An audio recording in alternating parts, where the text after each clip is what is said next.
Hello साथीहरु, नमस्ते सबैजनालाई। आज मैले स्पेशल सुत्केरी मसलाको रेसिपी लिएर आएको छु। स्पेशल सुत्केरी मसलामा राख्नुपर्ने जायफल जायपत्रीहरु सबै मैले फ्राई गर्दै छु। यसलाई चाहिँ राम्रोसँग भुट्नु पर्ने हुन्छ किनकि पाउडर बनाउनलाई चाहिँ एकदम सजिलो हुन्छ। यता मेथीलाई पनि भुटेर राख्दै छु। अनि त्यसपछि सेतो कराईमा हल्का घिउ राखेर बदामलाई पनि मस्त फ्राई गर्दै छु। बदामलाई फ्राई गरिसकेपछि यसलाई पनि एउटा भाँडामा निकालिदिए। बदामलाई भाँडोमा निकालिसकेपछि पिस्तालाई पनि फ्राई गर्दै छु। यसलाई पनि कलर चेन्ज हुनेसम्म फ्राई गरेर एउटा भाँडामा निकालिदिए।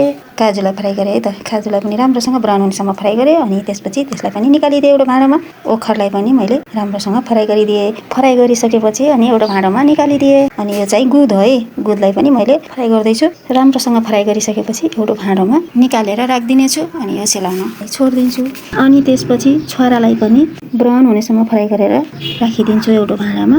अनि त्यसपछि यो चाहिँ नरिवल हो। नरिवललाई पनि मैले फ्राई गरे है त। नरिवललाई पनि फ्राई गरेर राखिदिए एउटा भाँडामा। अनि लास्टमा रहेको छ एउटा मखाना भन्ने चीज। मखाना भन्छ यसलाई। मखानालाई पनि मैले फ्राई गरे। फ्राई गरिसकेपछि एउटा भाँडामा निकालिदिए। कराईमा घिउ राखेर त्यसमा मेथीको पाउडर राखिदिए।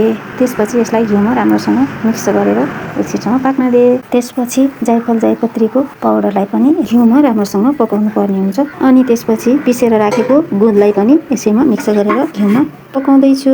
यिनी मसलाहरूलाई राम्रोसँग पकाइसकेपछि पाकिसक्छ अनि बास्ना पनि आउन लाग्छ हरहर। अनि त्यसपछि मिठासको लागि गुड राखिदिए। गुड भनेको के हो भनेर भन्नुहुन्छ? सक्कर हो। यो चाहिँ हामीले गुड भन्छौँ, सक्कर हो। यो मसला पाकिसकेपछि साइडमा राखिदिए। यो हो नरिवल र छोराको पाउडर, मखानाको पाउडर, काजु बदाम पिस्ताको पाउडर। सबै ड्राई फ्रुटको पाउडरलाई मैले राम्रोसँग मिलाउँदैछु। मिलाइसकेपछि यसमा अघि बनाएर राखेको मसला पनि राखिदिए। त्यसपछि यसलाई राम्रोसँग चलाउनु पर्ने हुन्छ। चारैतिर मसलाहरू लाग्नुपर्ने हुन्छ, नत्र भने राम्रो हुँदैन।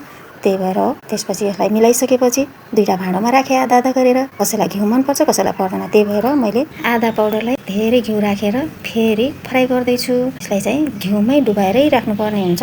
कसैलाई घिउ असाध्यै मनपर्छ, फाइदा पनि गर्छ। त्यही भएर हो यसलाई मैले धेरै घिउ राखेर फ्राई गर्दैछु। अनि बिग्रिने पनि डर हुँदैन, राम्रो हुन्छ घिउ मनपर्नेलाई। अनि यो तयार भइसक्यो। तयार भइसकेपछि एउटा भाँडोमा मैले सेलाउनलाई राखिदिन्छु। आजको भिडियो हजुरहरूलाई कस्तो लाग्यो? मन पर्यो कि मन परेन? कमेन्ट गर्न होला। सेलाइसकेपछि डिब्बामा स्टोर गरेर राख्नेछु। डिब्बामा बनाएर राख्यो भने धेरै दिनसम्म खान सकिन्छ। हजुरहरूले कहिले बनाएर खानु भएको छ कि छैन? बनाएर खानु भएको छैन भने खान सक्नुहुन्छ। यो चाहिँ स्पेशल सुत्केरीको लागि मात्रै पनि हुँदैन, बाँकी अरूले पनि खान सकिन्छ। बुढापाका, सुत्केरी, बच्चा सबैले खान मिल्छ। अनि बचेको आधालाई चाहिँ यस्तै सुक्खै राखेको मैले, किनभने यो दुधसँग त्यस्तै खान पनि सकिन्छ। घिउ धेरै मन नपराउनेले महसँग खान सकिन्छ भनेर राखेको। हस् त, धन्यवाद। फेरि आउनेछु नयाँ भिडियो नयाँ रेसिपी लिएर। तबतकका लागि बाइ बाइ।